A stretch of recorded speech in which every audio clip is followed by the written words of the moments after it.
All right, we have an injury update from Ian Rappaport on Brock Purdy. Brock Purdy is considered to be week to week with the toe injury. However, it could be a longer lingering injury.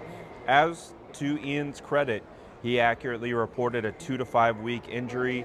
He basically said he came in the middle of that trajectory and kind of finds himself right back in the middle of it because he re-aggravated it in that game against the Cardinals. Take a listen to what Ian has to say, and I'm going to give my response to it on the other side. Yeah, very possible we see another start for Mac Jones, or even more than that. My understanding of Brock Purdy's setback, and remember, he was dealing with turf toe. It was 2 to about 5 weeks recovery time. He played in that third week, so pretty early on in his recovery, early on in his rehab, and then went out, got tackled in basically sort of the same way, re-aggravated the injury, then got put back where he was. So if that is the case, then you're probably looking at a couple starts for Mac Jones. They are considering Brock Purdy week to week now, and you have to think if a player goes out, aggravates an injury, they already played him once, you'd think they take maybe a little bit of extra time to make sure that Brock Purdy is healthy, and they do have that luxury because Mac Jones is balling. The only thing, and Tom, you mentioned this first on game day morning, they may have to pay a little extra because Mac Jones, when he gets to that fourth win, if he gets that fourth win, unlocks a $400,000 incentive, but only if he gets 4 wins. He's got 3, so Mac Jones could cash in as well. Obviously not his main goal, but you could buy something nice with $400,000 check, right? So it is abundantly clear that what we saw from Brock Purdy in that game against Arizona was an unhealthy Brock Purdy who could not plant off, and the injuries on his right foot, that is your plant foot. I forget exactly which quarterback or former quarterback said it, but I think it was Steve Young. Basically, when you're planting off that back foot, the power comes through your big toe, and you rotate the way your whole power distribution is rotated into your throw.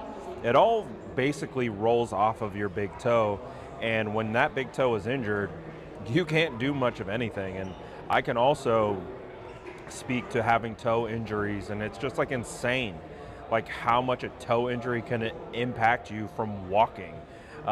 You think you'd be able to like tough through it and just be fine, and it's not the case. Like it's really not. So the thing is that with Brock Purdy, who is potentially going to be out for a couple weeks, and I really do think that's probably the smartest outcome, is I think there was a combination situation happening where Mac Jones was dealing with a bit of a knee tweak in his PCL, and then Brock was kind of like medium, of like he was more hurt than injured at the time that they decided to come in and he played, but ultimately he re-aggravated it, re-hurt it, and we saw he was not himself. He was not the same Brock, and you could see it on all of his throws. And it was like everyone's trying to paint this definitive brush of why Brock was missing these throws, and it was like, come on, guys. Like, we all have eyeballs. We all know he's dealing with a foot injury. We all know that the power, you saw with that very first throw to Kyle Juszczyk, where that ball died on him. I've seen some balls die on Brock before, but I've never seen a ball die on him like that, and especially on such a routine throw for him. And that first throw of that game told me, like, oh boy, this might be a bigger problem than maybe we thought it was going to be. And sure enough, it was. And he still almost won the game.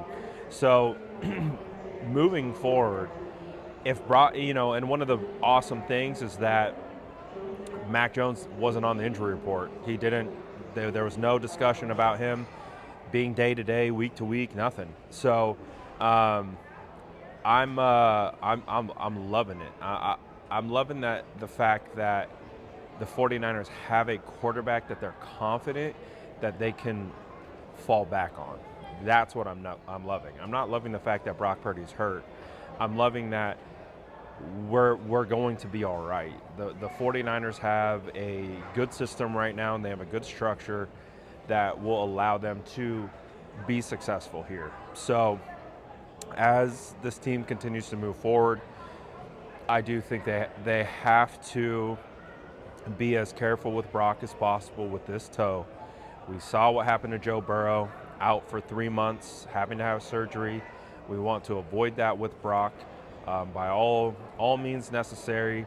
And again, I don't care about a quarterback controversy. Brock Purdy does not need to rush himself back because he thinks he's going to lose his job. That's not what we're talking about right now. What we're talking about is get wins. Put yourself in a position to get into the playoffs because it's going to take everyone, as we've clearly seen. It's going to take the whole roster. We're going to have guys playing for us at the end of this year that we never anticipated having play for us. And so that's just what it is. Instead of making it something bigger than it needs to be, we'll have that conversation when and if it ever becomes that. But as it stands right now, it's not. So I do think that there's going to be a couple weeks here where we're probably not going to have Brock Purdy, and we're going to have to roll with Mac Jones. And honestly, I'm all right with that. I think that Mac Jones has proven more than enough to be able to be capable and win football games for the 49ers. And the best thing for Brock is to get healthy. So I'm down for it, but curious to know what you guys think. Let me know in the comments below, and as always, make sure to like and subscribe for more updates.